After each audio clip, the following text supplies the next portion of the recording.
Practice is the worst. There's just so many other easier ways to spend your time.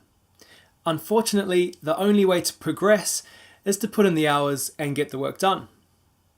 It might be reassuring to know that every other musician has had to practice, and most likely still practices a lot. The exceptional musician will practice every day. Thankfully though, there are a few ways to make practice less painful. Dedicate time. If you don't set aside dedicated practice time, you'll just find something else to do. The first step to easier practice is setting aside time in advance and then sticking to it. Try to plan a week ahead and block up the time in your diary or calendar. Be realistic. Don't set aside 3 hours on a Sunday evening when you know you'll be at your least motivated. Choose times when you know that you'll be up for it. Psych yourself up. Get pumped. Listen to some awesome music and imagine yourself shredding with ease. Focus on the end goal and picture yourself there. Imagine how amazing it will feel when your ability has caught up with your ambition. Before you practice, get your mind in the right place to put in some hard work. Choose your environment. Practicing drums in the kitchen at dinner time isn't ideal. You need a safe, quiet place that allows you to focus. Somewhere where you're not going to get distracted or inconvenience others. Get creative. Why not find a park and practice outdoors, or book a dedicated rehearsal studio? If you're a singer, try warming up in the shower, which is a legitimate technique for singers, as the humid air warms and moistens the vocal cords. Remove distractions. Unless you need it to practice, turn off your phone. No TV or Netflix, put the dog outside and isolate yourself. Sometimes it's good to hire a dedicated rehearsal space so you can make lots of noise without anyone hearing you. The less things competing for your attention, the more attention you'll have to dedicate to your instrument. Hey. Focus on why you're doing it. When that sinking dread washes over you indicating it's time for practice, try to reinforce why it is that you're doing this. It's not for the privilege of practicing or the torment of needing to practice. It's because you want to be better.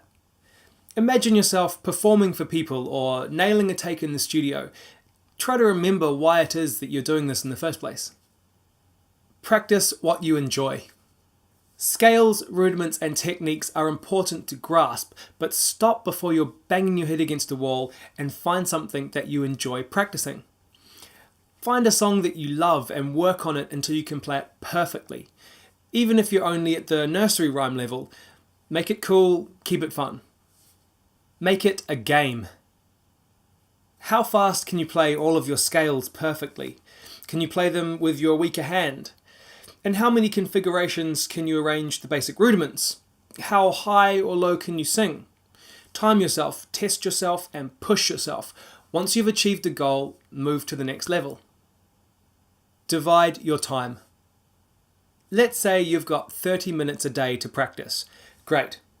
For a 30-minute practice session, I would recommend spending 5 minutes warming up, 10 minutes on foundation techniques like scales or rudiments, and 15 minutes on imitation or jam time. However much time you have, allocate half of it to just having fun. If you're enjoying yourself, you're far more likely to keep it up. Often and little.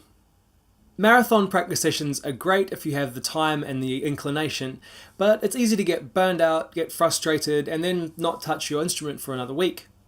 By far the most effective way to practice is in lots of short sessions. Especially when you're a beginner and you have limited skill, short sessions keep your morale high and it cements the lesson in your memory. Aim for a 20-minute practice session every day. Always tapping.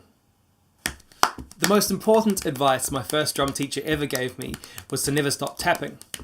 It can be irritating for other people, even infuriating, but for me it's allowed me to practice wherever I am and whenever I like, which is not easy for a drummer. This principle can be applied to other people as well. Practice your fingering on tabletop, sing your sentences, recite exercises in your mind, get creative. Don't skip. It's okay to miss a practice session once or twice if you can't avoid it every now and then. But if you skip too many practices, you're going to get into the habit of missing practices, and then you're in the habit of not practicing, which will make you stagnate. If you skip a practice, make it up when you can. If you're skipping practice all the time, you need to decide if you really want to be doing this. Essentially, it's all in your mind. Overcome procrastination, laziness, and frustration by applying these methods to your practice sessions. Then, watch your enthusiasm skyrocket and your skill progress. Thank you for watching.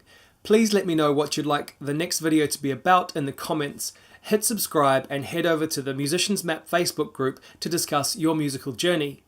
Also, go to musiciansmap.org to check out my ebook and audiobook on growing success in music, as well as a ton of other free content and information.